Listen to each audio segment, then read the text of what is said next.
Assalamualaikum warahmatullahi wabarakatuh. Alhamdulillah, alhamdulillahi rabbil alamin, bihi nasta'in. Wassalatu wassalamu ala sayyidina wa habibina wa syafi'ina wa zufrina maulana Muhammadin amin wa ala alihi wa ashabihi wa azwajihi wa dhurriyyatihi wa man sara ala nahjihi wastanna bi sunnatihi ila yaumil la raiba fihi. Subhanaka la ilma lana illa ma 'allamtana innaka antal alimul hakim.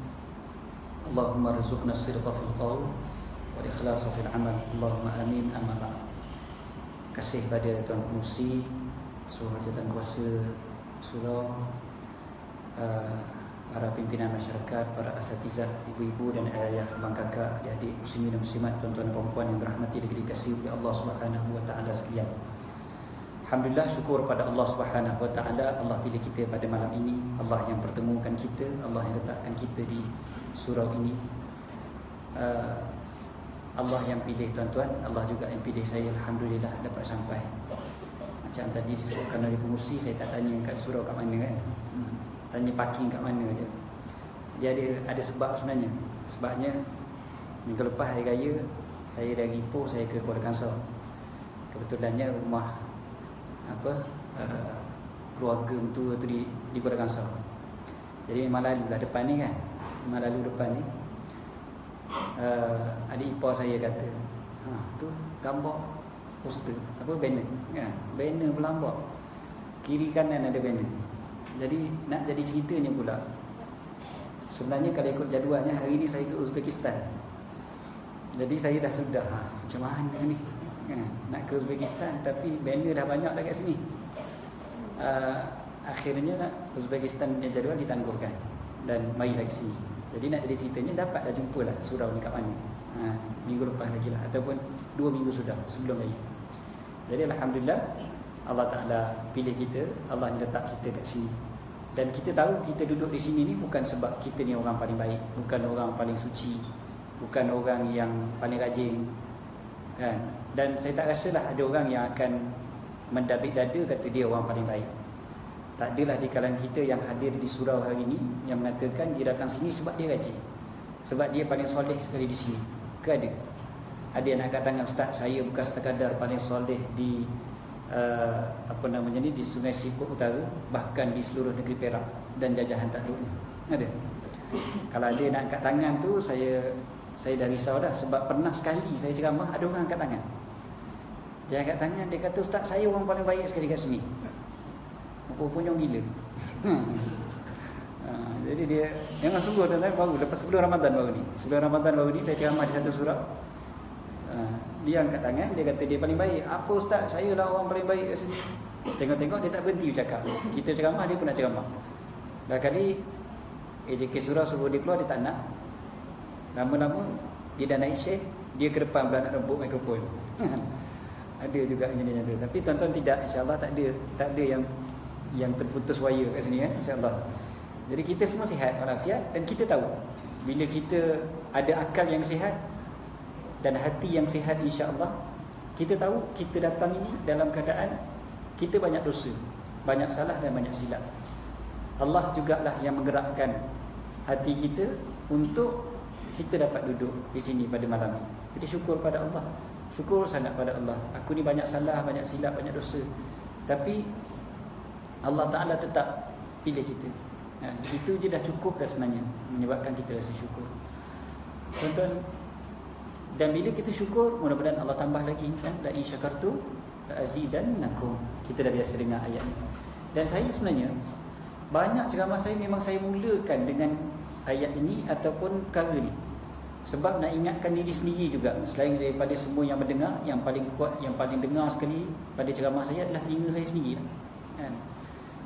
Nak ingatkan diri sendiri juga betapa Allah Ta'ala lah yang memilih kita, bukannya sebab kita bagus, tapi syukur pada Allah. Dan mudah-mudahan Allah tambah lagi nikmat tu.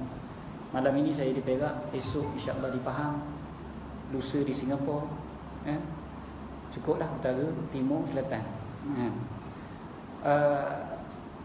Bukan kita punya rajin dan bukan sebab kita kuat, tapi sebab Allah yang gerakkan. Jadi syukur pada Allah. Dan mudah-mudahan dengan syukur itu Allah tambah. Dan tuan-tuan, selepas Ramadan, tadi kan kita cerita dah ada raya dah ni. Orang Melayu kan raya lama kan? Masyarakat paling lama sekali beraya orang Melayu dah. Tak ada lagi dah masyarakat lain setahu saya. Saya dah musafir dari Jepun sampai ke USA, tuan-tuan. Saya ingat saya tak pernah lagi saya jumpa masyarakat yang beraya macam orang Melayu raya kan? Memang champion. Raya dia selama berapa lama orang Melayu raya? Sebulan tu dulu. Sekarang tambah lagi kan? Saya dijemput ke satu jamuan hari raya, satu kementerian. Tuan-tuan tahu tarikh dia berapa bulan? 24 Zulkaidah. 24 Zulkaidah, bukan Syawal. Zulkaidah. Saya pun tanya, bang, apa lambat sangat sambut raya ni? Dia sambut sungguh-sungguh, tuan-tuan. Sambutan rasmi ni. Semua pakai baju Melayu, samping, gantung ketupat, gantung kad raya semua. Saya tanya, kenapa lambat sangat, bang? Dia kata, ustaz, lambat apa ustaz? Kita masih lagi raya ni. Raya apa lagi ustaz? Abang dah 24 Zulkaidah. Dia kata, ustaz, selagi tak raya haji, Aidilfitri dah tu. Maknanya dia beraya 2 bulan 9 hari. 2 bulan 9 hari raya Aidilfitri punya lama orang Melayu raya kan. Tak kisah sebenarnya kalau kita sambut dengan cara ialah buat open house, ziarah-menziarahi, benda baik kan, benda baik. Bukan benda salah. Tapi salahnya kalau sampai tak puasa 6 kan. Raya kan haram puasa. Ini dah raya sampai 30 hari, bila nak puasa 6? Jadi dia tak salah. Tapi bila kita beraya, cuba kita fikir balik, kita ingat balik. Ramadan yang dah lepas. Ramadan yang dah lepas, dah berapa hari dah? Hari ni berapa Syawal? Apa? 11 12 11. Kenapa macam ada khilaf ni? Tuan-tuan raya sehari sama hari kan? Hari Ahad kan? Hari Ahad kita raya kan? Maksudnya Ahad semula 8, Isnin 9, Selasa 10, Rabu 11, malam ni 12. Betul? 12 Syawal. Okey. Jadi maknanya 12 Syawal. Dah 12 hari kita tinggalkan, ataupun 11 hari dah kita tinggalkan bulan Ramadan. Cuba kita cek balik. Dalam tempoh 11 hari ni berapa banyak kali kita mari ke surau? Seperti mana pada bulan Ramadan yang lepas. Ramadan yang lepas rajin kita datang ke surau. Kalaupun tak tiap-tiap malam, hampir setiap malam kita akan datang untuk sembahyang tarawih paling tidak. Bacaan Quran kita, yang pada bulan Ramadan kita ada tadarus, yang pada bulan Ramadan kita ada baca Quran sendiri-sendiri. Agak dalam tempoh 11 hari yang dah berlalu ni, dah masuk malam yang ke-12 ni, agak-agaknya macam mana kan? Ada tak lagi bacaan Quran kita, ataupun dah berhenti seperti mana berhentinya Ramadan kita? Bagaimana pula dengan sedekah kita? Bulan Ramadan kita ada rajin sedekah. Ni bulan Syawal ni, selain daripada sedekah duit raya lah, duit raya tu sedekah jugalah. Selain daripada tu, ada tak kita sedekah kan? Dan begitulah yang lain-lain. Dan macam tu juga yang paling penting, puasa lah.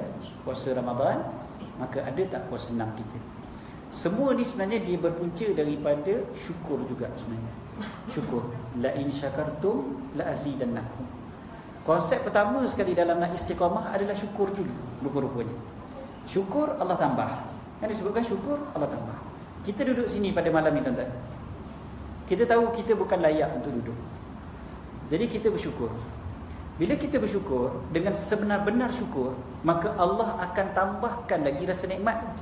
Allah bukan tambah jadi jarak waktu ataupun masa waktu kuliah kita ni jadi panjang. Tak.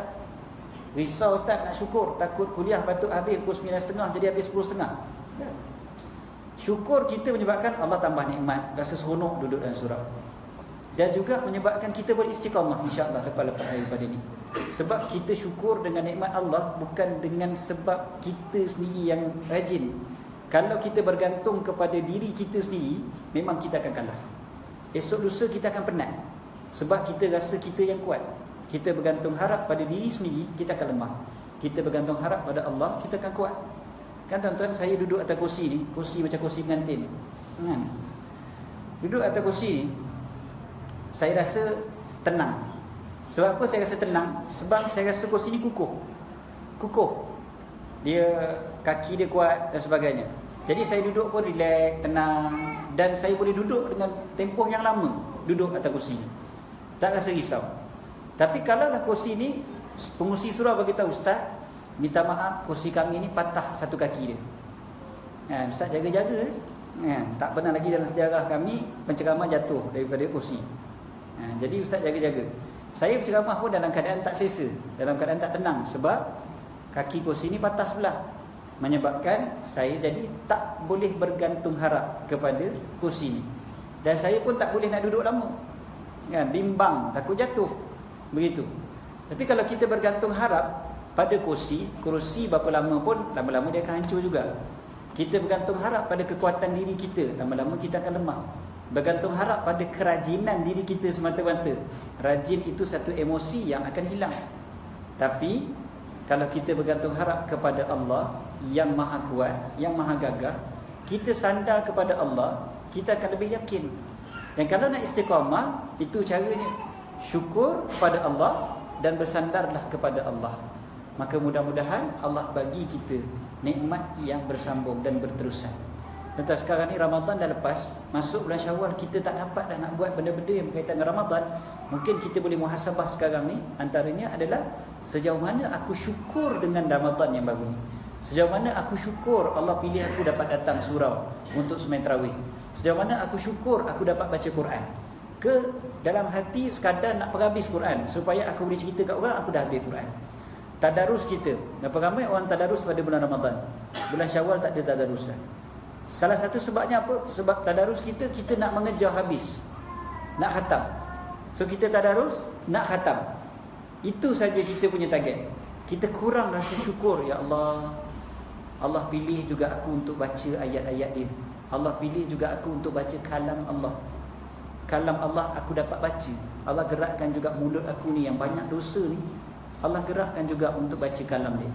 Kalau ikutkan layak tak layak, memang tak layak untuk kita baca kalam Allah. Sebab mulut kita ni banyak dah bercakap benda salah. Mulut kita ni banyak dah bercakap benda dosa, ngumpat dan sebagainya. So kalau ikutkan tak layak aku nak baca kalam Engkau ya Allah. Tapi syukur Engkau bagi juga peluang untuk aku lafazkan kalam-kalam Engkau. Kan itu menyebabkan bila kita rasa syukur tu, Allah akan tambah lagi, Allah tambah lagi. Dan mudah-mudahan dapat istiqamah. Tentang orang yang dapat solat sunat. Para ulama dulu mereka bila solat sunat, mereka solat lagi. Sebab apa? Mereka solat yang kedua dan ketiga tu, sebab apa? Solat yang kedua tu mereka tunaikan kerana mereka kata, aku bersyukur Allah kurniakan aku peluang untuk solat. Jadi aku solat lagi sebab syukur. Bila dah solat yang kedua, habis solat yang kedua bagi salam, dibangun lagi solat yang ketiga. Sebab apa? Aku rasa syukur sebab Allah bagi peluang kepada aku untuk solat yang kedua tadi. Maka solat dia tak berterusan. Sebab dia syukur atas syukur, atas syukur lagi, atas syukur lagi. Sama juga dengan puasa 6 yang kita nak buat. Sebab apa kita puasa 6? Sebab kita syukur Allah Ta'ala bagi peluang untuk kita berpuasa pada bulan Ramadan baru ni. Jadi aku puasa lagi, nak tunjukkan rasa syukur aku. Jadi bila dah habis puasa 6, kita akan cari lagi puasa-puasa sunat yang lain. Sebab nak tunjukkan rasa syukur Allah pilih aku dapat puasa baru-baru ni. Itu tanda orang yang bersyukur, dan bila bersyukur kita dapat istiqamah. Tuan-tuan, dan dalam bab ini juga, antara perkara yang menyebabkan kita boleh istiqamah juga adalah kita rasa apa yang kita buat sebelum ni kecil sangat. Itu yang saya sebut di awal tadi, kita ni banyak dosa, banyak silap, banyak salah, banyak silap. Aku ni kecil, aku ni tak ada apa-apa. Apa yang kita buat ni kecil, nak banding dengan rahmat Allah Ta'ala. Tapi kalau kita rasa apa yang kita buat besar, maka kita payah nak istiqamah. Baru ni saya pergi ke Yaman. Bukan baru ni lah, dah 4 bulan lepas sebenarnya, sebelum pergi umrah. Saya pergi ke Yaman, jumpa dengan seorang mufti, ketua mufti di sana. Jadi bila kita ni bawa bantuan kemanusiaan dengan Muslim Care Malaysia. Muslim Care ni, dia punya projek dia dari Jepun sampailah ke negara-negara Arab semualah. Projek-projek bantuan kemanusiaan ni, buat masjid, buat hospital, buat kilang roti dan sebagainya. Jadi bila kita pergi ke Yaman bawa bantuan, saya pergi sekali dengan Presiden Muslim Care. Presiden ni dia tak reti cakap bahasa Arab, cakap Melayu, jadi ada penterjemah lah. Dia sebut apa? Dia kata, Syekh, apa yang kami buat ni kecil sangat. Apa yang kami buat ni kecil. Dia sebut tu memang betul-betul. Dia kata kami buat ni terlalu kecil. Walaupun kalau ikutkan besar dah lah. Projek dari Jepun sampai ke negara-negara, tak tahu berapa puluh negara mereka buat projek-projek kemanusiaan ni. Kalau ikutkan besar sangat dah lah. Berapa juta ringgit setiap bulan dikeluarkan untuk membantu orang yang susah. Jadi apa yang dijawab oleh Tuan Mufti ni, beliau kata, apa yang engkau nampak kecil ni, kalau engkau betul-betul nampak kecil, sebenarnya inilah dia sebab Allah mengurniakan engkau istiqamah. Sebab kau nampak kecil. Tapi bila kau nampak besar, kau payah nak istiqamah. Macam kita mari surau, kita rasa kita ni hebat dah. Oh, aku ni kan syurga level mana kat yang aku duduk. 3 kali seminggu mari surau. 3 kali seminggu datang surau. Dah rasa macam terbang dah jalan. Rasa macam hebat daripada orang lain. Rasa hebat daripada orang lain. Sebab bila kita rasa hebat, bila kita rasa besar, besar 3 kali seminggu datang surau. Kawan aku sebulan sekali pun tak datang. Kita rasa besar. Bila kita rasa besar, kita payah nak istiqamah. Sebab benda besar kita dah buat dah. Benda besar kita dah buat. Cuba bayangkan orang yang dapat istiqamah. Biasanya sebab benda yang dibuat tu dia rasa kecil.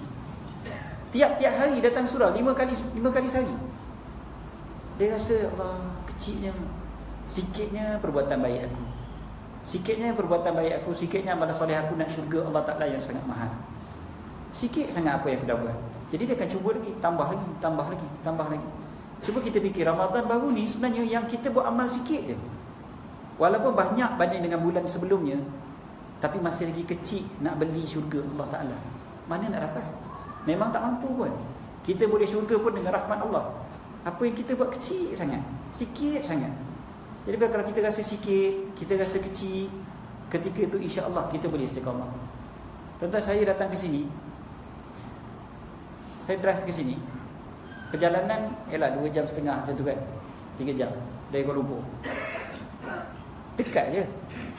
Dan kereta ada aircon, ada bumbung. Kalau hujan ada bumbung, kalau panas ada aircon. Tak ada masalah, tekan minyak je pun jalan lah. Itu je. Yang penting ada duit, bayar tol, bayar duit minyak. Itu je lah. Itu Malaysia kan, macam mana kan, tol di mana-mana. Okey, jadi bila kita jalan sampailah kan, sampai alhamdulillah Allah gerakkan kita. Kita pun baca subhanallazi sakhkhara lana hadza kan, nak naik kereta kita baca gitu. Maha suci Tuhan yang menggerakkan kenderaan ini tanpa kemampuan pun daripada aku, tanpa daya daripada aku pun. Okey. Tuan-tuan, saya tanya kepada guru-guru yang mana dia orang ni punya aktiviti dakwah, ya Allah, kita tengok hebat sangat-sangat. Apa yang menyebabkan mereka sampai umur dah 70 lebih, 80 lebih, mereka masih lagi boleh terus berdakwah macam tu? Antaranya apa yang mereka sebutkan, apa yang aku buat ni masih lagi kecil, masih lagi sikit nak banding dengan para pendakwah yang terdahulu. Cuba kita tengok para pendakwah yang datang ke negara kita, bawa Islam ke Nusantara ni. Mari dari mana? Dari Yaman. Dari Yaman sampai ke sini bukannya dekat, bukannya bahasa yang sama, bukannya budaya yang sama, bukan cuaca yang sama, semua lain. Tapi mereka datang menempuh lautan dalam sampai ke sini berdakwah. Jadi apa yang kita buat sikit je nak bandingkan dia orang dulu. Nak mencari ilmu, kita bagi sini. Saya yakin bukan tuan-tuan, bukan semua, bukan semua orang dari sini.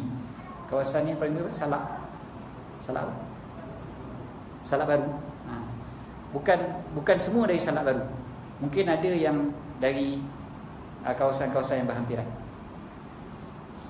Kita kena rasa apa yang kita buat ni kecil. Jangan kita rasa, aku sampai Salak Baru datang dengar kuliah. Jangan sesekali kita rasa gitu. Sebab kita datang ni masih lagi dekat sebenarnya. Ulama dulu, contohnya Syekh Ibn Athaillah As-Sakandari. Kalau tuan-tuan biasa dengar nama beliau yang menulis kitab Al-Hikam. Hikam ni banyak, surah masjid, ada ustaz-ustaz mengajar, pondok-pondok banyak dan mengajar kitab. Ibn Athaillah As-Sakandari, dia berulang daripada mana? Dari Kahirah, bandar Kahirah, Kairo tu, sampai ke Iskandariah, Alexandria. Dari Kahirah sampai ke Iskandariah, dia berulang setiap hari. Dia pulang setiap hari untuk menuntut ilmu dengan guru beliau yang berada di Skandaria ketika itu. Naik apa? Naik kuda. Perjalanan berapa jauh tuan-tuan? Perjalanan kalau naik kereta pada hari ini lebih kurang 4 jam perjalanan. Kalau naik kereta, naik kuda tak tahu berapa jam. Tuan-tuan bayang, setiap hari datang belajar. Jadi kita, bila kita fikirkan apa yang kita buat ni kecil, apa yang kita buat ni masih lagi sikit, mudah-mudahan kita boleh terus istiqamah. Kan? Kita terus fikir, ya Allah, sikitnya apa yang aku buat. Jangan sekali-kali kita keluar dari rumah, penyakit gurur datang, penyakit ujub datang pada diri kita. Rasa apa yang aku buat ni besar. Tuan-tuan, bila kita keluar dari rumah, setan kadang-kadang dia suka nak masuk ke benda ni. Saya banyak tempat saya cerita benda ni, tuan-tuan. Cuba kita perhatikan. Kita keluar dari rumah, start motor, nak pergi ke surau. Start motor, kita tengok jiran sebelah kita. Jiran sebelah rumah kita tak pergi ke surau. Dan memang tak biasa langsung pergi ke surau. Kita pun apa dia? Bercakap dalam hati. Tak ada masalah cakap dalam hati ni. Apa dia? Jiran aku ni bila nak pergi surau? Rumah dah kata pergi, kubur dah kata mari, tapi tak datang-datang juga ke surau. Tuan-tuan ada tak rasa macam ni dalam hati kalau tengok jiran tak pergi surau? Salah tak rasanya ni? Tak salah kan? Prihatin kan? Prihatin kepada jiran, apa masalah? Tak ada salah. Tak ada masalah. Kita prihatin pada jiran kita ni, bila lah orang tua nak pergi surau, bila lah jiran aku nak pergi surau. Dia baik, bukan orang jahat, tapi tak pergi surau. Okey lah kan? Kalau rasa macam tu okey, bagus. Tapi setan dia punya pandai masuk dalam hati kita kan. Macam mana dia masuk dalam hati kita waktu tu?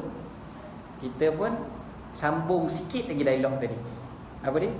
Dialog yang pertama tadi, bila dah jiran aku nak pergi ke surau. Dia sambung apa? Cuba tengok macam aku kan bagus, rajin pergi surau. Dia sambung sikit aja. Tapi sikit yang disambung tadi tu cukup untuk membatalkan amalan kita. Batal amalan dengan ujub. Ujub nama penyakit tu ujub, bukan riak. Riak dia memang nak tunjuk. Dia start motor lama sikit, rong kan, bagi jiran dia tanya, gimana tu? Surau lah. Itu mungkin riak, mungkin riak. Ujub ni dia tak perlu orang nampak pun. Dia tak perlu orang tengok pun. Cukup dia bangun pukul 3 pagi, qiyamul lail seorang-seorang, tak ada siapa pun tengok, tak ada siapa pun dengar. Seorang-seorang aja dia sembahyang. Tapi dalam hati mari penyakit. Apa dia? Ujub. Oh hebat aku. Pukul 3 pagi sembahyang. Orang lain semua tidur ni, aku sembahyang. Ujub. Riak lain. Riak lepas dia sembahyang, dia letak dalam Facebook siap. Dan qiyamul lail. Itu mungkin dia nak riak, wallahu alam, mungkin dia nak galakkan orang, mungkin juga riak, wallahu alam, kita tak hukum. Tapi ujub tak perlu dia tunjuk kat Facebook dia, dia tak perlu cerita kat kawan-kawan dia, dia tak perlu cerita kat saudara-mara dia. Cukup untuk dia rasa bangga atas perbuatan dia, itu je dah merosakkan amalan. Dan bila merosakkan amalan, ketika itulah istiqamah susah. Sebab kita rasa bagus. Bila kita rasa bagus, dan rasa bagus inilah penyakit yang ada pada iblis. Yang mula-mula sekali kan, penyakit yang pertama pada iblis, rasa bagus lah, rasa hebat, rasa diri lebih baik daripada Nabi Adam. Tak nak sujud pada Adam sebab dia rasa dia bagus. Engkau ciptakan aku daripada api, dia engkau ciptakan daripada tanah. Jadi bila rasa bagus ni, dia akan menyebabkan kita berhenti daripada buat amalan. Takabur. Sama juga menuntut ilmu. Sahabat-sahabat yang dapat datang kuliah pada malam ini, sebab dalam hati kita masih ada rasa tawaduk, alhamdulillah. Masih ada rasa aku memerlukan sesuatu. Itu sebab kita datang. Tapi kalau dalam hati kita rasa aku dah bagus, aku dah banyak ilmu, aku dah banyak belajar, kan? Ketika itu kita payah nak datang belajar. Sebab aku pandai dah. Yang disebutkan takabur akan menghijabkan ilmu. Takabur menjadi hijab kepada ilmu. Dia tutup, dia jadi tabik.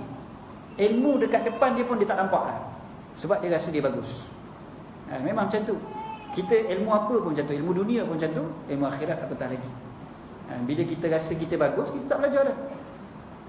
Jadi sekarang ni kita kena rasa amalan kita ni memang sikit, memang tak ada apa. Memang tak ada apa-apa. Nak banding dengan ulama dulu, ya Allah jauh sangat kita ni. Nak banding kita solat pada waktu malam contohnya. Ada yang rasa kita punya solat waktu malam ni lagi hebat daripada ulama terdahulu. Tak payah ceritalah. Memang tak mungkin lah. Dalam satu kuliah saya tanya, tuan-tuan, kita sembahyang malam biasa berapa rakaat agaknya? Sahabat-sahabat kita biasa dengar sembahyang sampai beratus-ratus rakaat, ada yang sampai beribu rakaat dan sebagainya. Jadi kita macam mana? Okeylah, kita nak tiru sahabat. Saya kata okey, cuba tengok Sayyidina Uthman Ibn Affan radhiyallahu anhu. Sembahyang malam dia 2 rakaat je. Rasa-rasa boleh kalahkan Sayyidina Uthman? Tuan-tuan macam mana? Agak boleh. 2 rakaat je. 2 rakaat je. Boleh kalah Sayyidina Uthman? Okay, alhamdulillah, ada yang ngangguk kan. Maknanya yakin tu boleh lah 2 rakaat je sah. Tapi cuba bayangkan Sayyidina Uthman pada setiap malam memang beliau sembahyang 2 rakaat, tapi 2 rakaat itu beliau khatam satu Quran. Agak boleh. 2 rakaat khatam satu Quran, bukan baca Qul Huwallahu 3 kali bukan. Quran, satu Quran tu 30 juzuk dia boleh baca satu malam. Memang sembahyang 2 rakaat.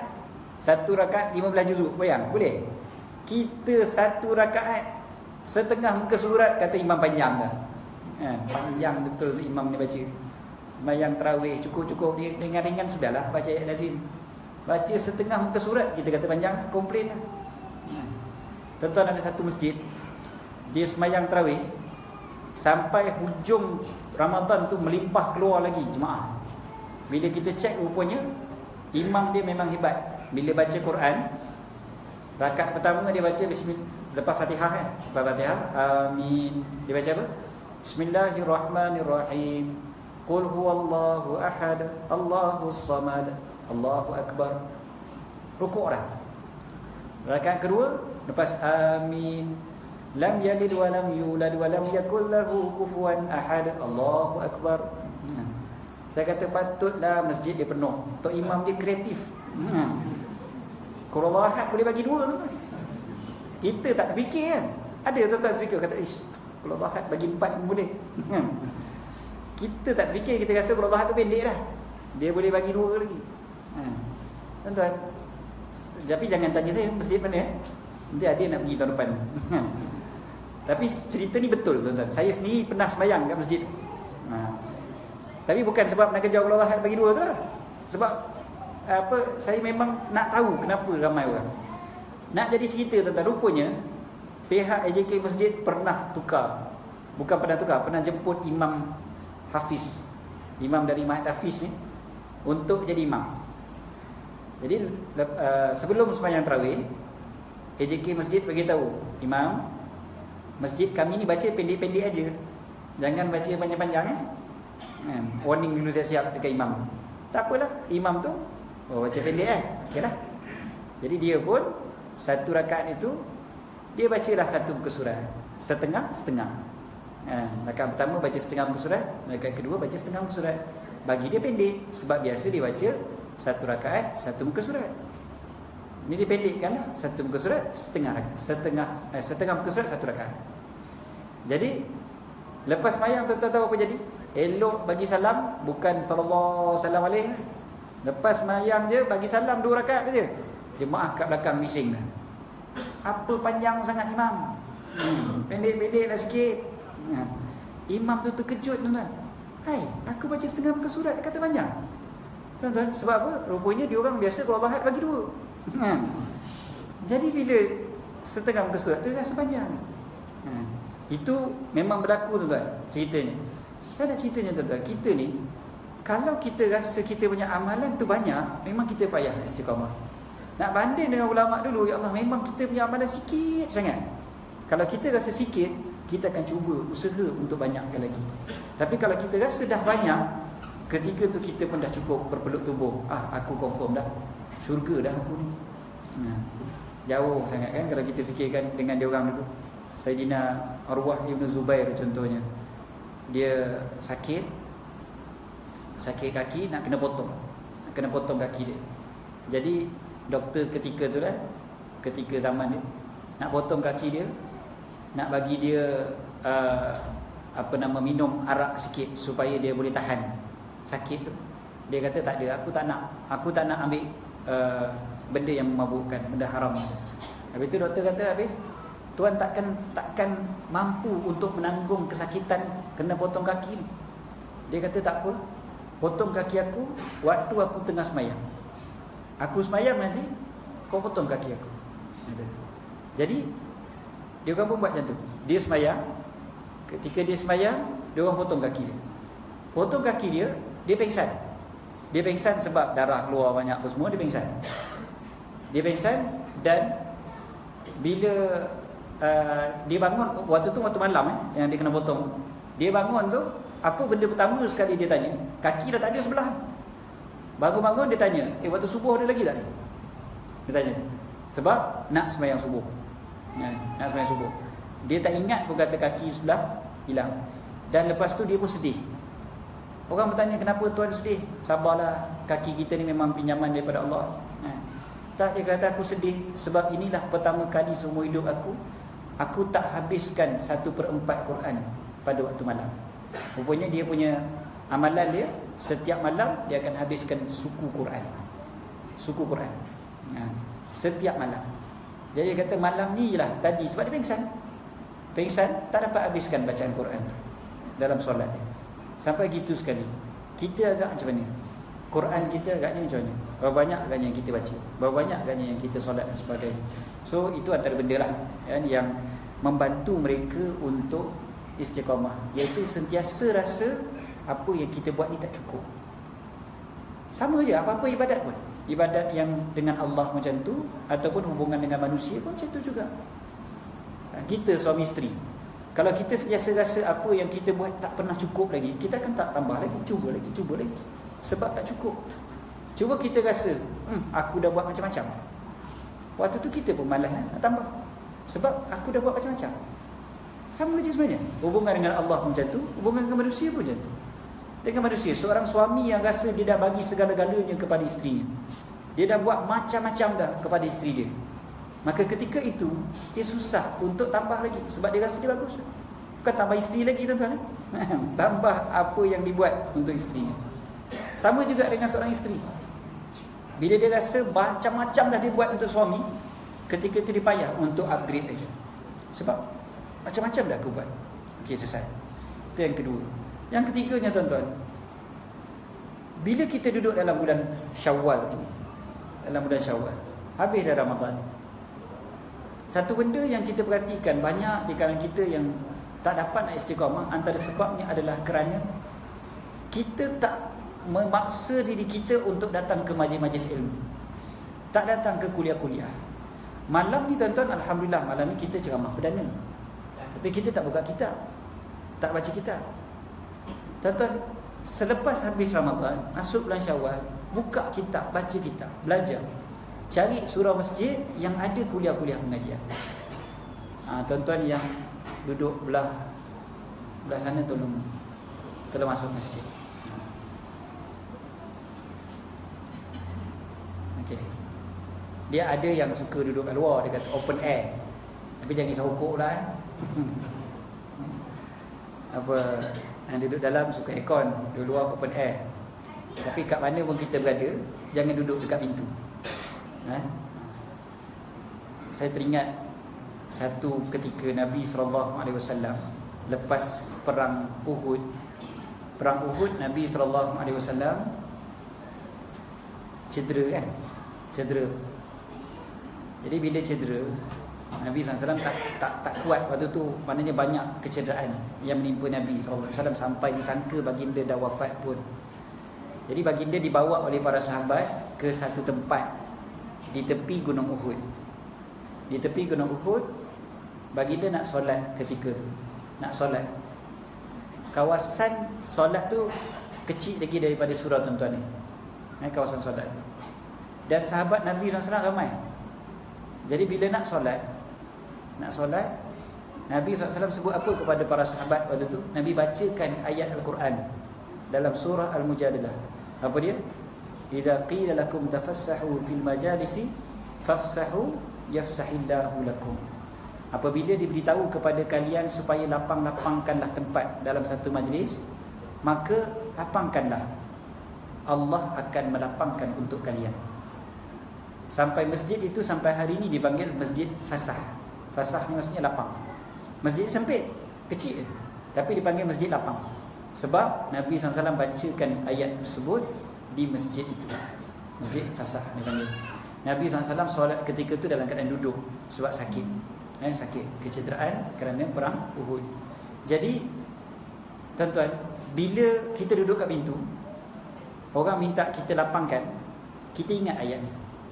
Ingat ayat ni. Bila disebutkan kepada kalian untuk lapangkan kawasan, ruang untuk orang lain pula duduk, lapangkanlah, Allah akan lapangkan untuk kalian. Siapa di kalangan kita yang tak nak Allah lapangkan rezeki dia, lapangkan urusan hidup dia, dan yang lebih pentingnya lapangkan kubur dia dan lapangkan akhiratnya. Siapa tak nak? Semua nak. Jadi bila kita bergerak tu, ambil maknanya dengan niat kita, doa kita, mudah-mudahan Allah lapangkan untuk aku. Jadi untung tuan-tuan, datang ke majlis, bila sempit kita bagi ruang kepada orang lain, ingat mudah-mudahan Allah lapangkan untuk aku. Jadi orang pasal orang Melayu ni, dia memang suka duduk dekat pintu. Saya pun tak tahu kenapa. Dia memang pintu tu macam VIP lah kira. Jadi kalau boleh lapangkan. Alright. Tadi kita sebut tadi tentang Ramadan. Dah lepas habis Ramadan dah masuk bulan Syawal. Dah setengah dah, dekat setengah dah pun. Sebelum saya pergi jauh, saya nak ingatkan besok hari Khamis kan. Hari Khamis, kalau siapa yang belum puasa 6, cantik kalau mula puasa 6 ni besok. Tapi dibuat straight lagi bagus. Khamis, Jumaat, Sabtu, Ahad, Isnin, Selasa. Apa yang saya nak sebutkan, sebab hari Jumaat ni 13 Syawal, esok 12 kan. Malam ni malam 12. So siang besok 12, 13 Syawal, 14 Syawal, 15 Syawal tu hari putih. Hari putih disunatkan puasa. Jadi kita dah boleh combine niat puasa 6 dengan puasa hari putih. Jadi hari Jumaat, Sabtu, Ahad, 13, 14, 15. Dapat dah. Lepas tu hari Isnin. Jadi besok combine dua, Khamis dengan puasa 6. Jumaat, Sabtu, Ahad, puasa 6 dan puasa hari putih. Hari Isnin, puasa 6 dan puasa Isnin. Lepas tu yang hari yang ke-6 tu terpulang lah. Nak buat video pun, kalau nak buat straight. Tak nak buat pun, buat hari yang ke-6 tu hari Khamis minggu depan ke. Dapat combine dengan hari Khamis contohnya. Itu antara caranya nak dapatkan pahala yang lebih, kan? Pahala yang lebih, combinekan pahala. Jadi combinekan niat, mudah-mudahan dapat pahala yang lebih, insya-Allah. Jadi hari besok mula puasa 6 sampai hari Isnin 5 hari. Tambahlah lagi 1 hari bila-bila, insya-Allah. Itu antara cara je lah. Cuma minggu ni saya tahu banyak kedui kahwin. Weekend ni banyak kedui kahwin. Banyak orang suka kahwin pada bulan Syawal, mengambil sunnah Nabi SAW, dan memang ada riwayat-riwayat mengatakan tentang kahwin pada bulan Syawal. Okey, itu puasa 6.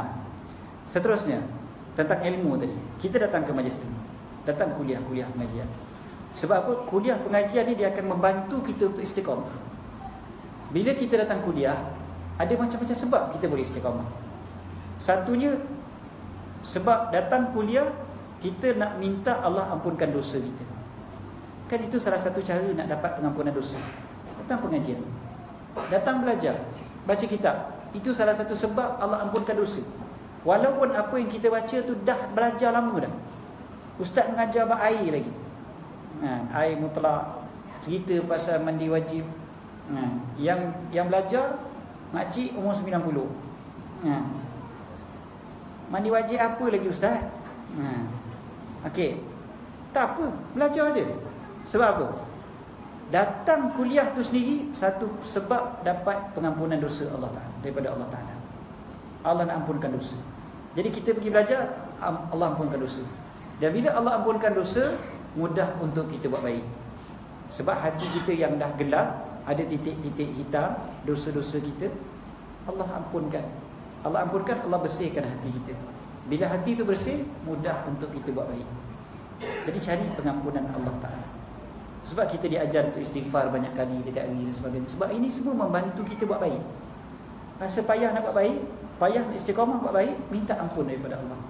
Contoh kalau bulan Syawal ni susah sangat kita nak baca Quran, susah sangat kita nak semayang waktu malam, susah sangat kita nak sedekah, susah sangat kita nak datang surau masjid dan sebagainya. Cek balik, banyak betul dosa aku ni, sampai payah sangat aku nak buat ibadat ni. Apa masalah aku So minta ampun daripada Allah. Dan salah satu cara yang mudah untuk dapat keampunan Allah adalah datang ke majlis ilmu, datang kuliah. Sebablah Nabi SAW sebut, siapa yang menempuh satu jalan, man salaka tariqan yaltamisu fihi ilman sahalallahu lahu bihi tariqan ilal jannah. Nabi SAW berkata, siapa yang menempuh satu jalan mencari ilmu, Allah mudahkan untuk dia jalan ke syurga dengan sebab dia datang menuntut ilmu. Tapi Nabi SAW juga sebut, ketika itu apa dia? Malaikat naungi dia dan ikan di laut pun mendoakan keampunan untuk dia. Buktinya apa? Maknanya bila Allah ampunkan dosa, mudah untuk jalan ke syurga. Jalan ke syurga jadi mudah bila Allah ampunkan dosa. So cari keampunan Allah banyak-banyak. Seterusnya, bila kita menuntut ilmu ni, satu, Allah ampunkan dosa. Satu lagi, kita takkan boleh istiqamah dengan semangat semata-mata. Ramadan kita semangat sebab semua orang buat, so dia emosi, ramai-ramai pergi surau. Lagi-lagi malam-malam pertama Ramadan, macam tarawih tu lagi wajib daripada sembahyang Isyak. Kadang betul tuan-tuan. Malam pertama Ramadan janganlah melepak depan rumah. Siapa melepak depan rumah mesti orang fikir, orang tertanya-tanya, ni kenapa tak pergi sembahyang tarawih ni? Geleng kepala orang tengok sebab tak pergi sembahyang tarawih. Tapi tak pergi sembahyang Isyak, ada orang geleng kepala macam tu.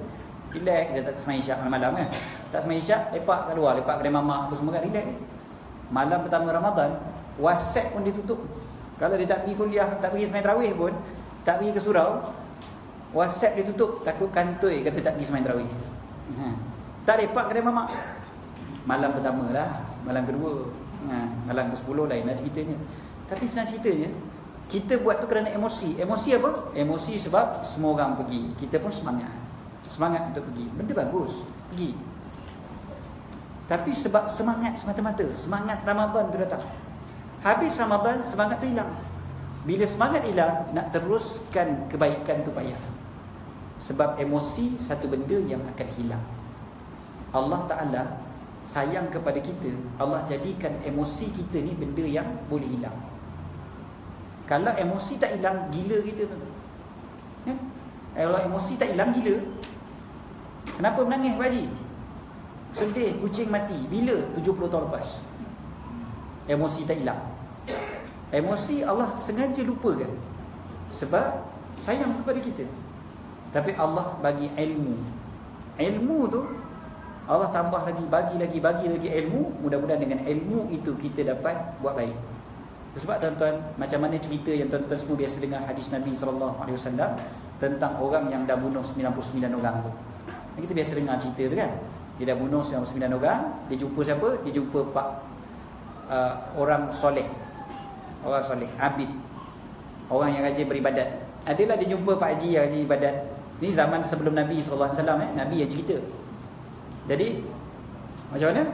Dia jumpa dengan orang tu, tanya, saya dah bunuh 99 orang, ada tak peluang nak buat, nak bertaubat? Orang tu kata apa? Mana ada harapan, 99 orang dah kau bunuh. Neraka je lah tempatnya. Jadi dia bunuh je lah orang tu, senang, genapkan 100. Dan lepas tu dia jumpa dengan orang alim. Jumpa dengan orang alim, baru orang alim tu pun tunjuk kan, okay, kau pergi dekat kampung sana, kau memang ada peluang taubat selagi mana kau belum mati, belum nyawa belum sampai berongkong, masih lagi ada masa untuk bertaubat. Kan kita biasa dengar cerita ni kan. Lepas tu dalam perjalanan dia meninggal dunia kan. Dia meninggal dunia, lepas tu malaikat tu turun, malaikat cek. Okay, tak apalah. Senang ceritanya pengajaran daripada hadis ni apa? Nak berubah, nak istiqamah pula dengan perubahan, kena belajar dengan orang alim. Bukan hanya semata-mata orang soleh. Kena cari orang alim yang berilmu, bukan yang beribadat semata-mata. Yang beribadat ramai, tapi banyak orang ibadat tak ada ilmu. Cari orang yang berilmu, belajar, cari orang soleh. Cari orang yang berilmu dan soleh, itu lebih penting. Orang ilmu yang wara'. Cari orang yang berilmu, belajar daripada mereka. Dengan ilmu insya-Allah kita boleh. Tuan-tuan bayangkan, saya sebut benda ni baru ni tuan-tuan, pada seorang yang cerita pada saya pengalaman hidup dia. Umur baru awal 30-an tuan-tuan. Kebetulan bulan Ramadan ni ada dua orang yang tanya pada saya soalan lebih kurang sama. Saya cerita benda yang sama. Yang seorang ni dia memang bekas penagih dadah. Dan dia telefon saya, dia kata, "Ustaz, saya tak tahu kenapa Ustaz, saya susah nak buat baik. Saya dah tinggal dah tinggal. Saya sembahyang subuh Ustaz, tapi lepas sembahyang subuh saya nak buat jahat lagi." Dia kata, "Payah." Saya cerita benda ni, dia menangis. Orang lelaki. Dan ada satu orang lagi pun sama juga, saya cerita dia nangis. Dia ni dulu syak dadah, minum arak, ambil pil macam-macam, pil ecstasy dan sebagainya. Yalah, kelab malam tu dah jadi macam rumah kedua dia. Dan macam-macam dosa lah dia buat. Nah, senang ceritanya, macam-macam benda dia buat. Tapi sekarang dah berubah. Saya ceritakan tentang kisah ini yang saya sebutkan, tuan-tuan, cuba tengok. Orang yang dah bunuh 99 orang dan ada 100 orang dia bunuh ni kan. Lepas tu dia pergi ke kampung sana tu. Lepas tu dia meninggal dunia kan. Allah bukan sahaja menerima taubat dia, dan memang dah terima taubat dia. Dan dia diterima taubat dia dalam keadaan dia suci daripada dosa. Maknanya confirm syurga. Satu. Yang keduanya, tuan-tuan, cuba kita perhatikan satu sudut yang lain. Kisah tentang beliau ni yang dah bunuh 100 orang ni diceritakan oleh siapa? Diceritakan oleh Nabi Muhammad SAW. Nabi sendiri cerita tentang dia ni dapat rahmat Allah masuk syurga. Nabi sendiri cerita pasal dia. Tak rasa istimewa ke tuan-tuan? Nabi cerita pasal dia. Hebatnya dia, daripada seorang yang membunuh 100 orang, akhirnya cerita beliau diceritakan 1400 tahun oleh kita. Kita dengar daripada tutup guru kita, orang-orang soleh sebelum kita, ulama-ulama menceritakan semua kisah yang sama. Dan yang paling besar sekali yang menceritakan itu adalah Nabi Muhammad SAW. Cerita tentang kita, kebaikan kita ni, orang cerita pun kita dah seronok dah. Orang tahu, orang bukanlah kita nak riak, tapi kalau orang cerita kebaikan, kita dah suka dah. Suka. Bukan tak suka. Tetapi cuba bayangkan, yang cerita tu adalah Nabi SAW. Saya kata maknanya apa? Orang ni daripada level dia yang rendah, bunuh sampai 100 orang, Allah naikkan darjat dia. Tinggi sangat darjat dia. Makam dia Allah tinggikan sampai diceritakan oleh Nabi SAW. Pagi tadi isteri saya, waktu saya tengah hari tadi lah, saya drive kereta ke sini, isteri saya seronok sangat naik kereta. Sebab apa? Dia kata, Bang, cuba tengok ni. Dia kata, Datuk Siti Nadiza sebut nama. Seronok dia. Sebab Datuk Siti sebut nama dia. Kebetulan pula memang dia peminat Datuk Siti. Dia minat sungguh Datuk Siti. Jadi sekali tiba-tiba dalam Instagram tu Datuk Siti sebut nama dia. Sebut nama dia dalam Instagram. Jadi bila sebut tu, seronok dia. Seronok sangat sebab Datuk Siti sebut nama. Tuan-tuan, cuba bayangkan, ni bukan Datuk Siti, bukan siapa, Nabi SAW sebut nama. Nabi ceritakan kisah orang ni yang bunuh 100 orang, tapi Allah terima taubat dia, Allah bagi rahmat kepada dia, kasih sayang kepada dia. Itu yang saya sebut. Maknanya makam dia Allah angkat setinggi-tingginya daripada serendah-rendah. Fudail bin Iyad contohnya. Fudail bin Iyad, seorang yang dah bunuh, seorang yang dah merompak dan menjadi seorang perompak terkenal di negeri Arab ketika itu. Zaman tak ada internet, tak ada Facebook, tuan-tuan, tapi orang kenal dia, popular, perompak paling terkenal. Sampai ada satu jalan orang tak berani nak ikut. Sebab apa? Orang kata, "Oi, kat situ ada Fudail, jangan ikut jalan." Sampai gitu sekali dia punya terkenal. Popularnya dia sebab merompak. Tapi tuan-tuan, yang kita kenal Fudail bin Iyad adalah seorang wali Allah Ta'ala yang begitu hebat. Seorang wali Allah yang begitu hebat. Taubat, beliau bertaubat daripada seorang pencuri besar, berubah jadi orang yang bertakwa kepada Allah SWT. Sampai hari ini kita masih lagi sebut nama beliau. Dah 1300 tahun yang lepas beliau meninggal dunia, tetap kita masih lagi sebut nama beliau dengan kesolehan beliau. Maknanya Allah boleh bagi. Allah bagi. Siapa yang nak bertaubat, Allah boleh bagi. Boleh berubah daripada seorang yang jahat kepada wali Allah Ta'ala. Sebab orang yang sebut ni pada saya, dia kata, Ustaz, doalah saya jadi wali Allah, dia kata. Dia ni dah buat macam-macam ni, minum arak, apa semua, berjudi semua kan. Lepas tu dia kata, Ustaz, doakan saya jadi wali Allah. Lepas saya kata, insya-Allah. Lepas tu dia gelak. Macam mana saya boleh jadi wali Allah? Dia sendiri yang rasa sangsi. Boleh ke? Macam mana saya boleh jadi wali Allah? Dia gelak. Dia gelak. Saya kata, kenapa tak boleh pula? Kenapa tak boleh pula? Saya kata satu je, nanti dia jadi wali Allah, jangan lupa saya pula. Itu je lah. Betul, sebab kita tak tahu. Wali Allah tak mesti orang alim, tak mesti tok imam, tak mesti tak. Siapa-siapa di kalangan kita boleh jadi wali Allah. Yang penting jangan putus asa daripada rahmat Allah. Jangan putus asa daripada rahmat Allah. Buat benda yang wajib, tambahkan benda yang sunat. Satu masa hatta uhibbah, Nabi kata, sampai Allah berfirman, sampai aku suka pada dia, aku sayang kepada dia. Sayang maknanya jadi wali Allah. Tuan-tuan, tapi syaratnya mesti istiqamah tadi tu. Dan istiqamah tadi dengan ilmu. Dengan ilmu, bukan hanya semata-mata dengan semangat. Tuan-tuan, ada seorang khalifah kerajaan Uthmaniyah. Kerajaan Uthmaniyah di Istanbul lah. Khalifah Uthmaniyah ni kan memang kita tahu dia terkenal. Khilafah Uthmaniyah ni besar, empire-nya. Nama dia Sultan Sulaiman Al-Qanuni. Beliau ni tuan-tuan, dia pernah sekali tu dekat istana beliau dekat Topkapi di Istanbul. Istana Topkapi tu banyak pokok. Sekali pokok tu mula rosak sebab ada serangga dan ada semut yang buat sarang dekat pokok tu. Jadi tanya kepada tukang kebun kata, kita kena hapuskan semua semut ni. Kalau nak bagi pokok ni elok, semut ni kena bunuh, ataupun kena hapuskan dia orang punya sarang. Bila dia dengar macam tu, apa yang dia buat? Dia tak terus arahkan supaya semut tersebut dibunuh, tetapi dia minta fatwa dulu daripada mufti negara ataupun khilafah Uthmaniyah, yang mana mufti ketika itu dipanggil Syekhul Islam. Dan Syekhul Islam ni gelaran untuk mufti kerajaan Uthmaniyah. Syekhul Islam ketika itu nama dia Abu Sa'ud Afandi. Jadi beliau minta fatwa, tanya, wahai Syekhul Islam, boleh ke tidak kami nak bunuh semut yang merosakkan pokok-pokok dekat istana? Jadi Syekhul Islam ni pun jawablah dengan jawapan kata boleh kalau memudaratkan dan sebagainya lah. Apa pun nak jadi cerita, rupa-rupanya tuan-tuan, bila Sultan Sulaiman ni meninggal dunia dalam perjalanan dari Istanbul nak ke Vienna. Lepas tu dia orang bawa balik jenazah dia, nak dikebumikan di Istanbul. Bila nak dikebumikan,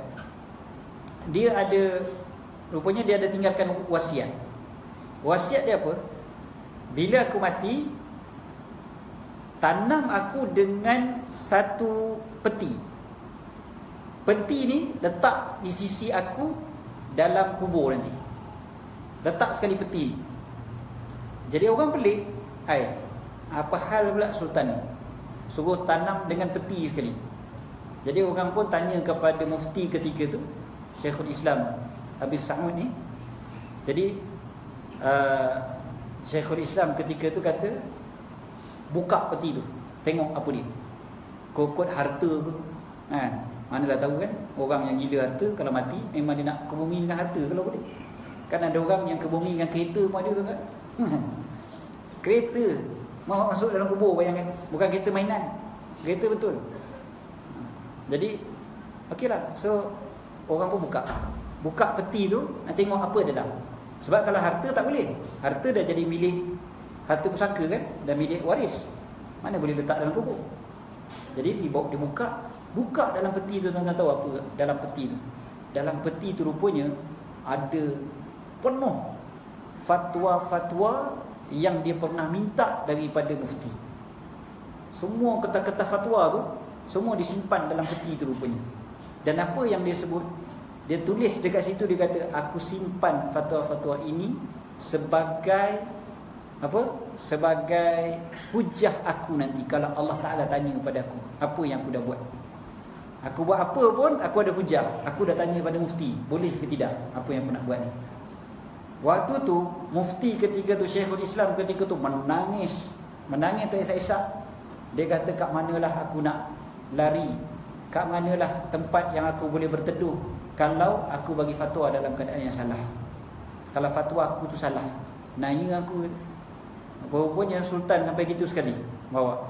Dan tuan-tuan, ini adalah contoh sultan yang betul-betul nak jaga agama ni, iaitu dengan ilmu. Sentiasa tanya kepada muftinya. Apa pun dia nak buat, dia tanya mufti dulu. Kan? Bukan dah buat baru minta mufti halalkan. Itu bahaya tuan-tuan. Maksud sultan kat sini ni bukan sultan negeri saja, termasuk pemimpin-pemimpin negara, Perdana Menterinya, menteri-menterinya, termasuklah yang berhormatnya, ketua kampung, tok pengulu, sampailah kepada seorang bapa yang menjadi ketua kepada keluarga. Semua sekali. Siapa saja di kalangan kita yang ada rakyat di bawahnya, semuanya akan bertanggungjawab nanti di akhirat. Jadi biarlah kita bertanggungjawab nanti kat akhirat tu, kita ada jawapan. Ya Allah, aku dah tanya dah kepada mufti, aku dah bertanya dah kepada orang alim. Orang alim jawab apa yang aku buat ni betul, baru aku buat. Banyak orang dia dah buat, baru dia tanya, ustaz, apa hukumnya ustaz? Oh haram, ustaz tak boleh ke? Bagi jadi boleh ya ustaz? Tak ada jalan bagi boleh. Ustaz memang betul lah. Saya ditanya satu soalan dekat radio.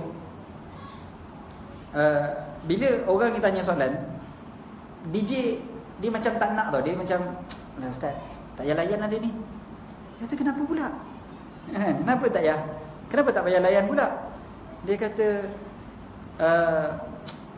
macam ni, orang ni memang tiap-tiap minggu tanya. Tiap-tiap minggu dia telefon.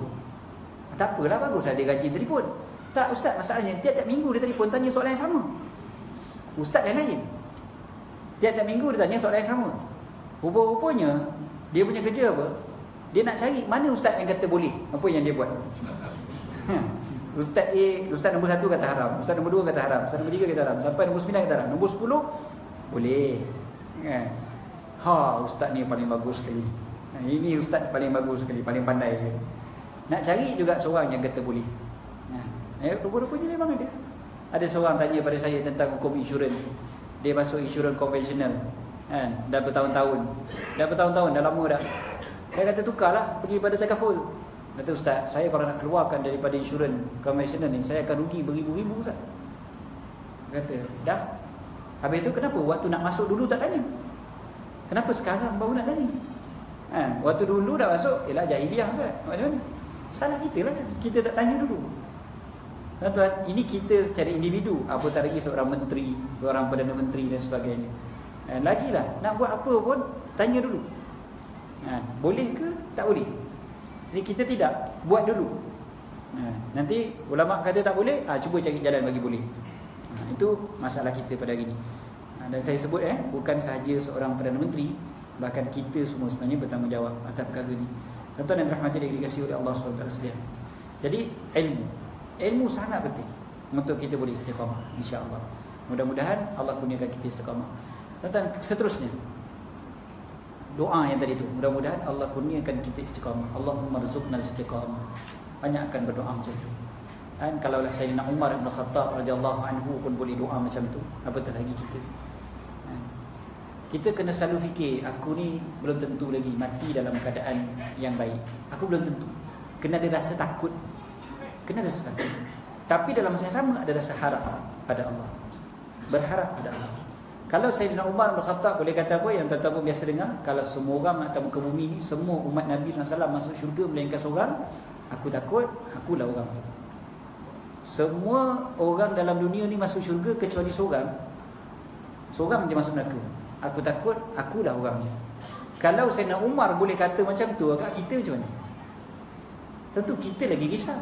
Kita satunya lagi takut daripada Sayyidina Umar bin Khattab. Sebab Sayyidina Umar dah dijanjikan syurga oleh Nabi SAW.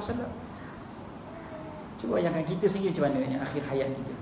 Saya biasa cerita satu kisah ni tuan-tuan, untuk bagi kita takut sebenarnya. lagi kita takut. Penting sebenarnya takut. Seorang imam, cerita ni banyak tempat dah saya cerita tuan-tuan. Seorang imam yang dah berpuluh-puluh tahun jadi imam dekat surau kampung dia, dan dia jadi guru dekat sekolah Jekaf dekat tepi surau tu. Jadi bila dia habis, dia dah pencen dah pun, jadi imam sampai umur dia lebih kurang 70 lebih macam tu. Dah berpuluh-puluh tahun ni jadi imam, sampai umur 70 lebih. Satu hari dia kemalangan, aksiden motor. Jatuh motor, sakit kaki dia, tak dapat pergi ke surau. Lama kelamaan sihat, sembuh balik, sihat. Bila dah sihat, anak-anak tengok, anak-anak dukar lumpur. Anak-anak bila balik kampung, tengok ayah, pelik, kenapa ayah tak pergi surau? Ayah sihat, sihat semua, mental sihat, semua fizikal sihat. Kenapa ayah tak pergi surau? Bila tanya kepada si ayah, kenapa tak pergi surau? Ayahnya terus maki hamun anak-anak. Maki hamun anak-anak. Dia orang makin pelik, kenapa ni? Dulu ayahnya 5 waktu ke surau, jadi imam kan? Kan tiba-tiba tak nak pergi surau langsung lah. Pelik. Tanya pada mak, mak, kenapa ayah tak pergi surau dah? Maknya kata, ayah korang ni bukan sekadar tak pergi ke surau waktu sembahyang 5 waktu. Bahkan kalau mak pesan pergi sembahyang Jumaat pun mak kena maki. Dia tak nak langsung. Bahkan bukan kata sembahyang kat surau, sembahyang kat rumah pun tak nak lagi dah. Dia tak sembahyang langsung. 5 waktu tak sembahyang. Bukan kata 5 waktu tak sembahyang kat surau, tak sembahyang langsung. Padahal berpuluh-puluh tahun jadi imam di surau, 5 waktu jadi imam. Betul. Jadi anak dia, anak perempuan dia yang cerita pada saya ni, dia kata akhirnya saya dah dapat sebabnya. Pergilah pujuk ayahnya. Pandailah anak perempuan, dia pandai cari masa yang sesuai untuk cakap dengan si bapa. Tanya pada ayah dia, dia jumpa cara yang baik. Dia pun tanya ayah dia, kenapa sebenarnya ayah tak nak pergi ke surau? Kata ayah dia pun jawab, sebab apa? Kata, sebab waktu ayah sakit baru ni, AJK surau dah mesyuarat tukar imam lain, tukar imam baru. Sebab imam ni dah tak boleh pergi ke surau lagi kan, sakit. Kita tukar je lah imam yang baru. Kata jadi pada muka dia orang, ayah tak nak pergi ke surau lagi. Pada muka dia orang, ayah tak nak semayang lagi dah. Tuan gelap macam budak-budak. Ada tak lah? Macam budak-budak. Tapi itulah dia yang bukan dia nyanyuk kan, tak. Dia sihat nafiat kan. Tapi dia terus tak nak semayang ya. Pada muka orang. Apa pada muka dia? Betul tak? Tapi itu yang berlaku tuan-tuan. Kena tukar jawatan dia. Kena tukar daripada jadi imam suruh jadi makmum. Terus tak nak pergi surau lagi dah. Oh hari ni pun ada tuan-tuan. Kena tukar, jangan jadi AJK apa parti pun terus keluar buat parti baru. Ada. Tuan-tuan, tak boleh tak jadi imam, mesti jadi imam juga. Jadi makmum tak boleh. Jadi makmum aku buat parti baru, biar aku jadi imam lagi. Tuan-tuan, kita sekarang ni kalau kita perhati apa sebab, apa faktor sampai gitu sekali. Tuan-tuan, kita belum lagi jadi imam sampai berpuluh-puluh tahun. Ada tuan-tuan yang jadi imam dah 50 tahun, 5 waktu kat surau. Tak ada. Jadi kita tak sampai lagi tahap imam tu, tapi hujung usia dia jadi begitu. Apa jaminan kita ni hujung usia kita memang kita istiqamah? Apa jaminan yang kita akan mati dalam surau tengah beribadat? Ada tak siapa boleh jamin? Ustaz, saya confident, memang saya confirm mati husnul khatimah. Tak ada. Jadi saya sebut benda ni sebagai satu kerisauan untuk kita semua, termasuk diri saya. Saya sengaja ulang-ulang cerita ni nak ingatkan diri sendiri juga. Betapa ada orang yang dah beribadat berpuluh-puluh tahun, akhir hayat dia rosak. Tanya pada Tuan Guru bila belajar hadis Nabi SAW tentang orang yang dah beribadat amal ahli syurga sampai tinggal lagi setingkal dia nak masuk syurga, sekali masuk buat amal ahli neraka, masuk neraka. Tanya pada guru-guru kita, kenapa ada orang yang macam tu? Salah satu faktor utamanya adalah kerana faktor hati. Hati. Penyakit hati ketika beribadat. Penyakit hati ketika beribadat ini satu faktor besar mengapa tak dapat nak istiqamah. Penyakit hati. Mungkin kita buat tu baik, banyak kita buat, tapi ada penyakit hati. Jadi bila penyakit hati tu yang menyebabkan kita tak dapat istiqamah. Yang akhir usia tu berubah. Saya jumpa ada seorang pakcik umur 80 lebih. 80 lebih. Dia rajin pergi surau. Akhir usia dia jadi Syiah. Syiah yang tegar pula tu. Umur 80 lebih jadi Syiah. Tuan-tuan bayang. Daripada sebelum tu elok kan. Umur 80 lebih jadi Syiah sebab terpengaruh dengan anak dia. Anaknya umur 60. Pengaruh bapa supaya masuk Syiah. Saya kenal cucu-cucu dia. Cucu-cucu dia kawan saya. Semua Syiah lagi. Saya pun pelik. Sampai ke tahap dia punya Syiah tu, bila dia mati dah. Dia mati tu dalam keadaan dia siap tinggal wasiat. Ni cucu dia sendiri cerita. Tinggal wasiat apa?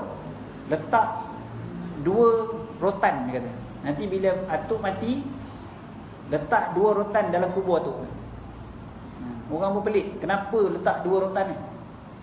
Dia pun jawab, sebab nanti atuk dah mati nanti, atuk nak cari Sayyidina Abu Bakar, dia tak sebut Sayyidina lah, Abu Bakar dengan Umar. Atuk nak rotan dia orang. 1 rotan untuk Abu Bakar, 1 rotan untuk Umar. Samsing tuan-tuan. Setan pun takut dengan Sayyidina Umar.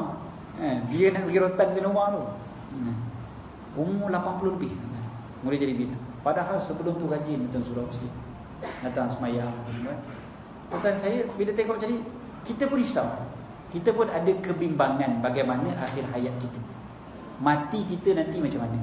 Kita cemburu dengan orang yang mati dalam solat. Bulan Ramadan baru ni pun kita dengar cerita macam mana ada yang mati waktu sembahyang tarawih, ada yang mati waktu qiyamul lail dan sebagainya dalam masjid bulan Ramadan waktu tu kan.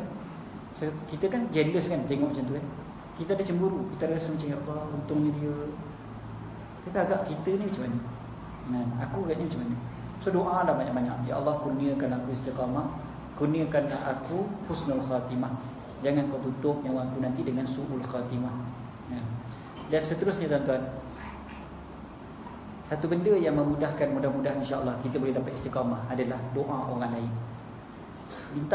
Selalu minta doa daripada orang. Mintalah kawan-kawan kita doakan kita. Doa daripada kawan-kawan ni bukan mesti kawan yang soleh, kawan yang memang terkenal dengan ilmu dia, kawan tu mesti orang alim, mufti, tak.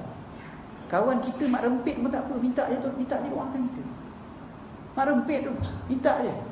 Bro, doakan aku kan. Tak apa. Pasal kita pun tak tahu kan waktu bila doa mustajab tu.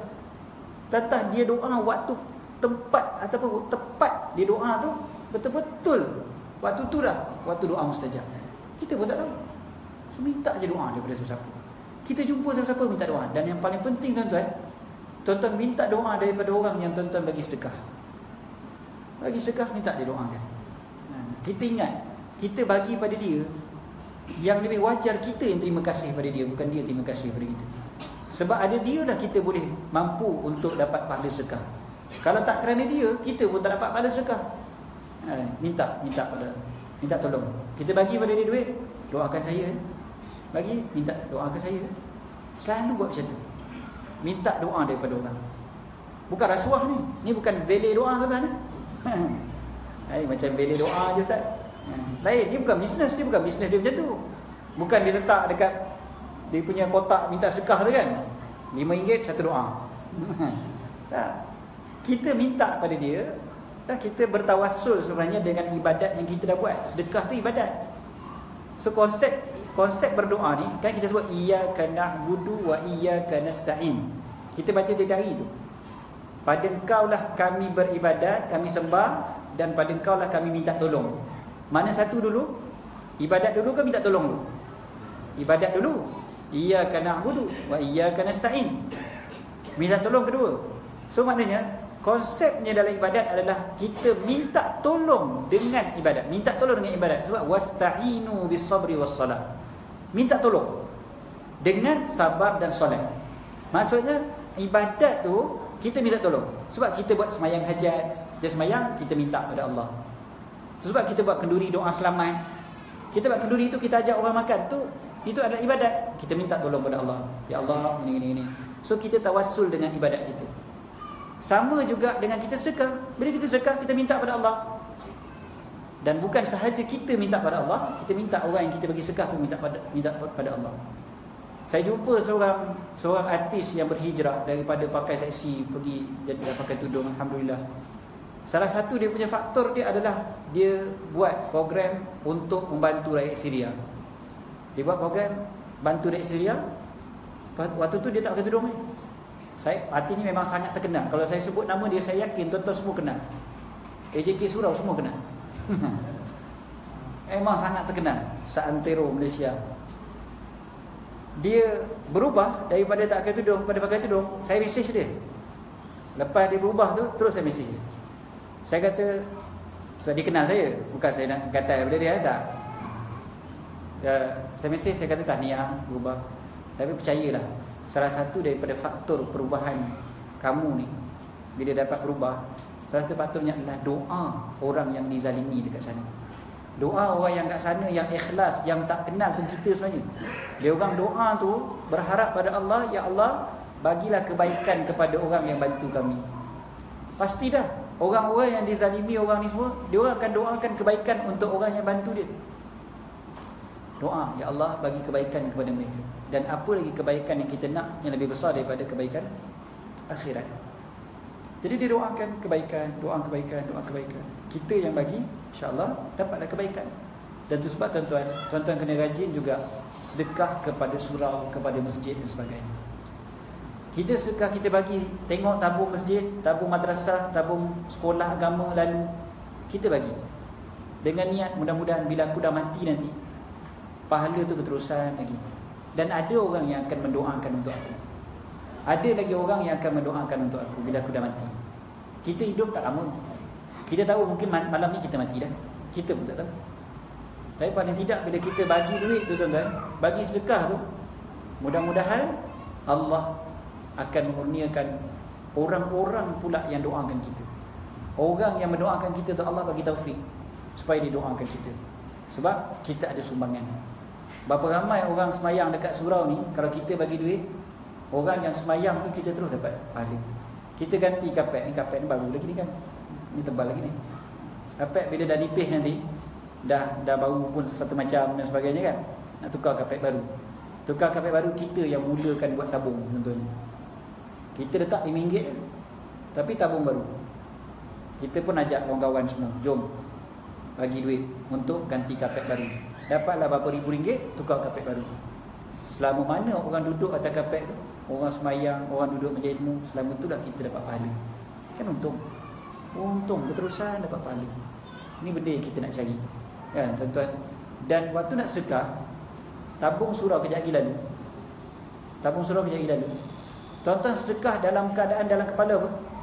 Ini mungkin sedekah aku yang terakhir. Aku mati dah lepas ni. Ambil hadis Nabi SAW, hadis sahih yang diriwayatkan oleh Imam Al-Bukhari.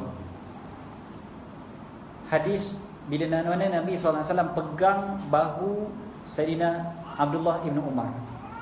Sayyidina Abdullah ibn Umar ni budak lagi. Nabi SAW pegang bahu beliau. Nak kata seriusnya apa yang Nabi nak sebut ni. Nabi pegang bahu beliau dan Nabi SAW sebut pada beliau apa dia? Pada budak ni Nabi dah sebut benda ni. Apa dia? Kun fid dunya ka'annaka gharibun aw 'abiru sabilin. Apa dia? Jadilah di dunia ini seolah-olah engkau orang asing ataupun orang yang menempuh jalan sahaja. Duduk R&R aja. Lalu Ibn Umar pula sebut kepada para tabi'in yang dengar daripada beliau. Ibn Umar kata, jadi oleh kerana tu macam mana? Iza amsayta fala tantazirus sabah wa iza asbahta fala tantaziril masa. Apabila engkau dah waktu malam, dah waktu petang ni, jangan tunggu sampai besok pagi. Dan kalau waktu pagi, jangan tunggu sampai ke petang atau malam. Jangan tunggu. So, tabung lalu, jangan fikir kata besok pagi ada masa lagi untuk aku beribadat. Jangan fikir besok aku ada lagi peluang untuk bersedekah. Jangan fikir tahun depan Ramadan aku masih hidup lagi. Nantilah Ramadan tahun depan baru aku nak sedekah. Jangan fikir macam tu. Malam ni tuan-tuan, bila kita nak sedekah, fikir ini mungkin sedekah aku yang terakhir. Besok pagi tak ada dah. Yang disebutkan iza amsayta fala tantazirus sabah. Apabila kau dah waktu petang, waktu malam, jangan tunggu besok pagi. Jangan terfikir-fikir besok pagi aku masih hidup lagi. Kan? Waktu nak buat ibadat, maka ibadat kita paling sempurna. Jadi tuan-tuan, insya-Allah mana tabungnya ada ke tidak sebenarnya ni? Saya duduk sebut. Tabung kat mana sebenarnya? Tengah jalan, alhamdulillah. Kalau tabung dah jalan sebelum saya sebut tadi tuan-tuan, tak apa, minta semula tabung. Sebab tadi bagi RM1 aja. Lepas tu baru teringat, kalau besok aku mati dah, macam mana? Takkan RM1 je nak bagi. Minta balik tabung. Minta semula tabung tu, tambah lagi insya-Allah. Tuan-tuan letak kunci kereta pun tak apa. Tak ada masalah. Tapi kunci kereta biar kereta ada lah, yang kunci aja. Jadi bagilah apa yang kita boleh. Akak-akak nak bagi apa, subang, gelang pun tak apa, tak ada masalah. Balik rumah suami tanya mana gelang ni, dah bagi pada surau. Tak apalah, dapat pahala. Suami yang hadiahkan tu pun insya-Allah dapat pahala juga. Dapat pahala terus insya-Allah. Tu sampai keluar tabung tu. Orang kat luar tu minta sungguh tu. Jadi cuba saya upaya. Mudah-mudahan selama mana orang buat ibadat tu kita dapat pahala insya-Allah. Dan inilah cara untuk kita dapat istiqamah. Dan banyak lagi sebenarnya cara-cara yang lain yang mungkin kita boleh belajar lagi insya-Allah pada waktu yang lain insya-Allah. Dan doalah, dan doakan kawan-kawan kita di belakangnya. Mudah-mudahan Allah Ta'ala aminkan doa kita, dan kita pula dapat seperti itu. Dengan walaka bimislih. Doakan kawan-kawan kita, doakan saudara mara kita. Ya Allah, kan doakan Macam kita kat sini kan, kita malam ni kan, besok pagi ke contohnya, sebelum sembahyang subuh, kita pun doa, ya Allah, saudaraku tu zalim. Ya Allah, saudaraku tu menzalimi dirinya sendiri. Ya Allah, saudaraku tu tak semayang lagi. Ya Allah, tolonglah. Ya Allah, kurniakanlah dia taufik supaya dia dapat semayang. Ya Allah. Contoh, di belakang dia, tanpa dia dengar, tanpa dia tahu, malaikat akan turun, malaikat akan aminkan, dan malaikat akan sebut walaka bimislih. Kau pun dapat serupa juga. Jadi kita pun dapat istiqamah semayang, sebab malaikat dah doakan kita. Malaikat dah kata pada kita walaka bimislih, kau pun dapat sama juga. Jadi doa selalu, doa untuk kawan-kawan kita, dan doakan untuk saya. Doa, mudah-mudahan kita semua dapat istiqamah itu. Teruskan berdoa untuk kawan-kawan. Tuan-tuan, ada satu, ni cerita last lah. Ada seorang artis ni tuan-tuan, dia ni terkenal dengan seksi-seksinya dulu. Pakai, hati perempuan pakai singlet dekat dalam cerita, pakai skirt pendek semua tu. Jadi dia dapat berubah, dia dah berubah. Alhamdulillah, sekarang masya-Allah orang yang sangat baik. Pakai tudung labu apa semua sekarang. Jadi dia cerita pada saya bagaimana dia kata satu kali setelah dia dah berubah, dia dah pakai tudung ni, dia berjalan, dia jumpa dengan seorang makcik. Makcik tu menangis-nangis jumpa dia. Lepas tu dia pun tanya, kenapa makcik? Makcik tu kata, kau tahu tak, sebelum ni dulu waktu kau pakai seksi-seksi tu dekat TV, tiap-tiap kali makcik tengok, makcik akan doakan mudah-mudahan kau dapat hidayah. Tiap-tiap kali makcik doakan kau. Jadi makcik tu terharu sangat bila tengok dia dah berubah. Dia dah berubah. Makcik tu doakan dia dengan berkat seorang makcik yang dia pun tak kenal. Tuan-tuan, kita biasa mengutuk orang kan? Jiran kita kutuk, saudara mara kutuk dan sebagainya. Raya baru ni kan, raya berapa banyak kutuk orang. Medan mengumpat paling besar sekali. Raya mengumpat orang sana, mengumpat orang sini dan sebagainya. Pernah tak kita doakan orang-orang tersebut? Jangan kita mengumpat dengan alasan, tak ada ustaz, saya nak kebaikan untuk dia. Kebaikan apa mengumpat? So kita, baik kita doakan. Doakan saudara mara kita, doakan orang-orang yang kita nampak ada kekurangan tu, dan doakan mudah-mudahan Allah nampakkan kekurangan kita pada diri kita supaya kita dapat perbaiki. Dan mudah-mudahan mereka berubah jadi baik. Allah pula turunkan malaikat, malaikat pula aminkan doa kita, dan kita pula dapat kebaikan lagi. Dapat walaka bimisli, dapat yang sama. Jadi cukup setakat itu insya-Allah untuk malam ini, dan kita ada lagi agenda yang penting kan, memotong lemak. Jadi cukup setakat itu untuk malam ni, sebab kalau kita lambat lagi, makin lambat dah lemang itu dimakan. Jadi kalau betul ada lemak, katanya ada tadi kan. Jadi orang Melayu memang berayanya panjang, tapi sambil-sambil kita makan lemang tu, ingat je lah puasa 6 agaknya bila nak habis. Dan ada orang puasa 6 bila nak mula bukan bila nak habis. Dan puasa 6 jangan main combine-combine pula Ada orang jumpa saya, dia kata, "Ustaz, habis dah puasa 6, bila raya keempat?" 4 Syawal. Habis dah puasa 6, dia kata. "Hai, macam mana kamu boleh habis puasa 6 baru 4 Syawal?" Dia kata, "Ya Ustaz, saya 2 Syawal saya terus mula Ustaz, tak tunggu-tunggu lah." Iyalah, kalau 2 Syawal mula pun 2, 3, 4 baru 3 hari. Celah mana boleh habis puasa 6? Dia kata, "Iyalah Ustaz, tahun lepas saya dah puasa 3, tahun ni 3 lagi." Oh, jadi 6. Ini kisah benar tuan-tuan. Jadi tuan-tuan, mudah-mudahan kita tak ada macam tu lah. Jangan ada yang kata, "Ustaz, saya puasa 6 dah, bila tahun lepas?" Jadi tahun ni macam mana puasa 6 kita, mudah-mudahan kita dapat sempurnakan. Dan mudah-mudahan itu tanda kita nak istiqamah. Kita nak istiqamah sampai akhir hayat kita. Mudah-mudahan Allah Ta'ala kurniakan kita istiqamah. Mudah-mudahan Allah Ta'ala kurniakan kita taubat dan dapat berterusan pula atas taubat kita. Dan mudah-mudahan Allah matikan kita dalam husnul khatimah. Allah tidak tamatkan hidup kita dalam su'ul khatimah. Allah tambahkan rasa cinta kepada kita, rasa cinta kita kepada Nabi SAW.